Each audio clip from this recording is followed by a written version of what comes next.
దేవుని పరిశుద్ధమైనటువంటి నామంలో కూడి ఉన్నటువంటి ప్రజలందరూ కూడా ప్రభు పేరట వందనాలను తెలియజేస్తుంటున్నాను. నేను మీ కొరకు ప్రార్థన చేస్తున్నాను, మీరు నా కొరకు ప్రార్థిస్తున్నారని నేను నమ్ముతుంటున్నాను. దయచేసి ఇదే విధంగా మరి నన్ను ప్రార్థనలు ఎత్తి పట్టుకోవాలని ప్రేమతో విన్నవించుకుంటున్నాను. దేవుని ప్రజలారా, మరి కొర్నేలి కుటుంబం గురించి కొన్ని దినాల నుంచి మనము నేర్చుకున్న 4 భాగాలుగా మరి వీడియోస్ నేను చేశానండి. ప్రభు కృప చూపించాడు.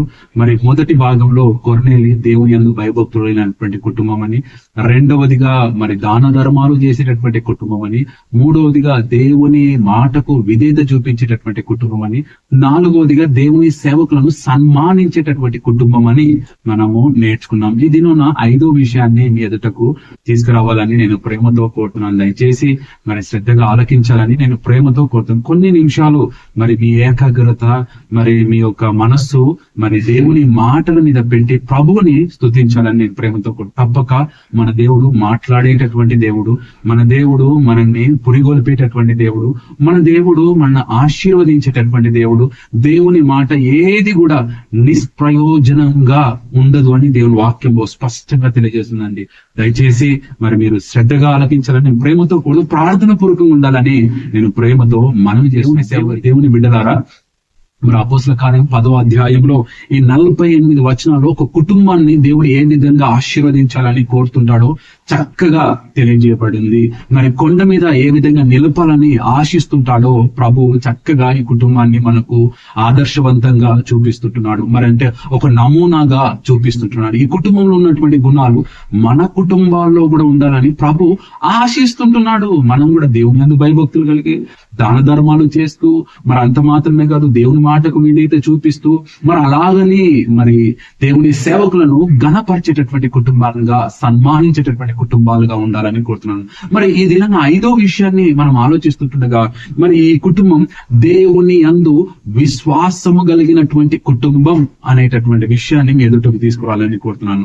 ఎలా చెప్పగలుగుతారు పాస్టర్ గారు మరి దేవుని యందు విశ్వాసం కలిగినటువంటి కుటుంబం అని మీరంటే, మరి ఇతని గురించి దూతని అంటుందండి. దేవుడు నీ ప్రార్థనలు ఆలకించాడు, నీ దాన ధర్మాలు మరి చూచాడు అనేటటువంటి మాట. దూత మాత్రమే కాదండి, మరి పనివారు కూడా ఏమంటున్నారంటే మా యజమానుడు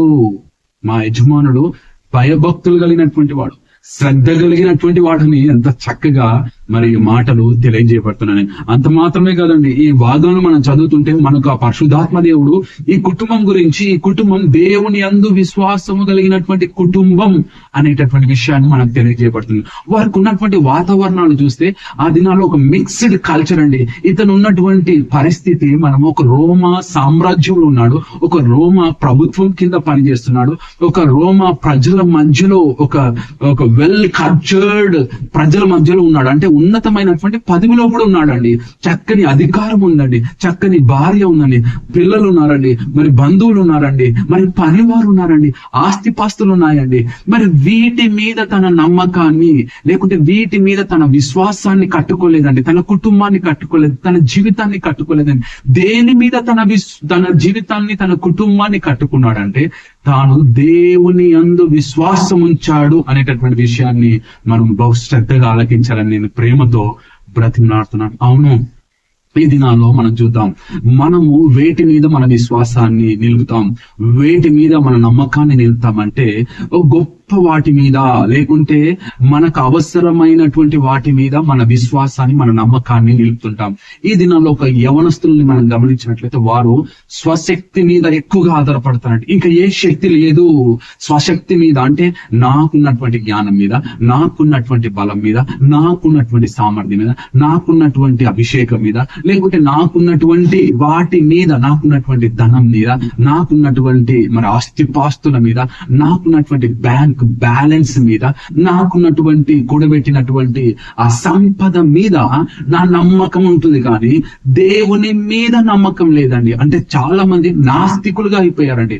ఆస్తికులుగా కాదండి, నాస్తికులుగా, అంటే దేవుడు లేననేటటువంటి విధంగా ప్రవర్తిస్తుంటున్నారు ఈనాడు ప్రజలందరూ కూడా. మీరు గమనించండి, ఎందుకు విశ్వాసము కొరత అవుతుంది? నేను విశ్వాసం కలిగినటువంటి వాడిని కనుగొందునా అనేటటువంటి మాట మరి యేసు ప్రభు వారు లూకా శుభవార్తలో తెలియజేస్తుంటాడు. మరి అంటే విశ్వాసాన్ని కనుగొనుందా అంటే అలాంటి విశ్వాస వీరులను నేను కనుగొంటానా అలాంటి భక్తి పనులు నేను కనుగొంటానా? అలాంటి దాన ధర్మాలు చేసేటటువంటి వాడిని నేను కనుగొంటానా? అలాంటి సేవకులను గణపరిచేటటువంటి వాడిని నేను కనుగొంటానా అని ప్రభు వారు ఎంత చక్కగా ఒక ప్రశ్నను లేవనెత్తు. విశ్వాసము కలిగినటువంటి వాడిని నేను కనుగొంటానా? అవును, యేసు ప్రభు వారు అల్ప విశ్వాసులారా అనేటటువంటి మాటను చాలా అద్భుతంగా వాడారండి తన శిష్యుల పట్ల. అంటే అంటే విశ్వాసం లేదు అనే దాని అర్థం కాదు. అక్కడ వారిలో విశ్వాసం కొరతైనని కాదు దాని అర్థం. వారిలో అల్ప విశ్వాసం అంటే కొద్ది విశ్వాసమే ఉంది. అంటే విశ్వాసము పరిపూర్ణమైనటువంటి స్థితిలోనికి రాలేదు అని దాని అర్థం అన్నట్టు.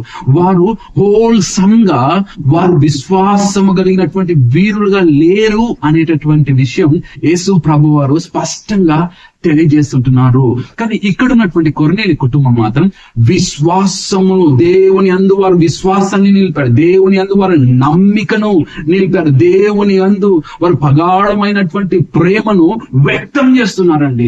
ఎంత అద్భుతమైనటువంటి దృశ్యము మీరు ఒకసారి ఆలోచించాలి. ఇన్ని ఉన్నాయి, వాటి మీద వారు విశ్వాసాన్ని వారు ఉంచడం లేదు, కానీ దేవుని యందు విశ్వాసం ఉంచుతున్నాడు. దావీదు భక్తుడు ఒక మాట అంటాడండి, ఎంత అద్భుతం అంటే కీర్తన గ్రంథంలో, కొండల తట్టు నాకు కనులెత్తుతున్నాను, నాకు సహాయము ఎక్కడి నుంచి కలుగుతుంది? అవును, ఈ దినాన మనకు సహాయం ఎక్కడి నుంచి కలుగుతుంది? మనము మన ఆస్తుల మీద మన యొక్క కన్నులను తిప్పితే అక్కడి నుంచి సహాయం కలుగుతుందా? లేకుంటే అధికారుల మీద మన కన్నులు తిప్పితే అక్కడి నుంచి సహాయం కలుగుతుందా? లేకుంటే మన బంధువుల మీద మన యొక్క కన్నులను నిలిపితే అక్కడి నుంచి సహాయం కలుగుతుందా? లేకుంటే మన ఆస్తిపాస్తుల మీద మన యొక్క కన్నులు తిరిగితే అక్కడి నుంచి కలుగుతుందా? ఎక్కడి నుంచి భూమి ఆకాశములు కలిగేసినటువంటి యెహోవా యొద్ద నుంచే నాకు సహాయము లభిస్తుంది. ఎంత అద్భుతం! గమనిస్తుంటున్నారా దేవుని జనాంగమా? నీ విశ్వాసం ఎక్కడ ఉంది? ఒకసారి ఆలోచిద్దామా? నీ విశ్వాసం దేవుని మీద ఉండాలండి. అవును, అందుకొరకే హెబ్రీయులకు రాసినటువంటి పత్రికలో అపోస్తలుడైన పౌలు అంటాడు, విశ్వాసం లేకుండా దేవునికి ఇష్టడై ఉండటం అసాధ్యం. It is impossible.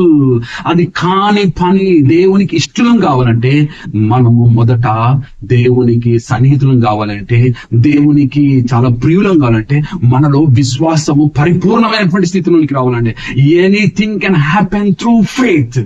ఈ విశ్వాసం ద్వారా ఏదైనా జరగవచ్చండి. కనని గర్భం కూడా కనడానికి ఆస్కారాలు ఉన్నాయండి. లేనివి కూడా సృష్టించబడడానికి ఆస్కారాలు ఉన్నాయండి. కట్టనటువంటివి కూడా కట్టబడడానికి ఆస్కారాలు ఉన్నాయండి.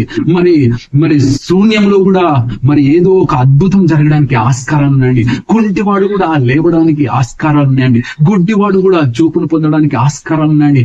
మాటలు మాట్లాడనటువంటి వాడు కూడా మాట్లాడడానికి ఆస్కారాలు ఉన్నాయండి. ఇలా చెప్పుకుంటూ వెళ్తే ఎన్నో కార్యాలు జరగలుగుతాయండి. విశ్వాసము ద్వారా, by faith we can do anything అండి. By faith impossible things will be done అండి. ఒకసారి ఆలోచిద్దామా దేవుని జనం. ఈ కుటుంబం దేవుని అందు విశ్వాసం కలిగినటువంటి కుటుంబం. ఇది నీ కుటుంబం కూడా విశ్వాసం కలిగి నువ్వు జీవించినట్లయితే, దేవుని అందు నీ విశ్వాసాన్ని నిలిపినట్లయితే తప్పక నీ కుటుంబం ఆశీర్వదించబడుతుంది. తప్పక నీ కుటుంబం పైకి వస్తుంది. తప్పక నీ కుటుంబం వర్ధిల్లుతుంది. తప్పక నీ కుటుంబం ప్రజ్వలిల్లుతుంది. తప్పక నీ కుటుంబంలో పరిశుద్ధాత్మ కార్యాలు జరుగుతాయి. తప్పక నీ కుటుంబంలో దేవుడు విస్తరింపజేస్తుంటాడు. తప్పక నీ సరిహద్దుల్లో సమాధానాన్ని అనుగ్రహిస్తాడు. తప్పక నీ కుటుంబంలో దేవుడు ఉన్నతమైనటువంటి స్థితిలోనికి తీసుకుని వెళ్తారు నీ పిల్లల్ని. అలాంటి కృప నీ బిడ్డలకు, నీకు, నీ కుటుంబానికి, నీ వ్యాపారానికి, నువ్వు చేసేటటువంటి ప్రతి పనికి తోడై ఉండాలని మనసారా కోరుతుంటున్నాను, మనసారా ప్రార్థన చేస్తున్నాను. నీ విశ్వాసం దేవుని యందు మాత్రమే నిలవాలని ప్రతిజ్ఞాడుతుంటున్నాను. God bless you.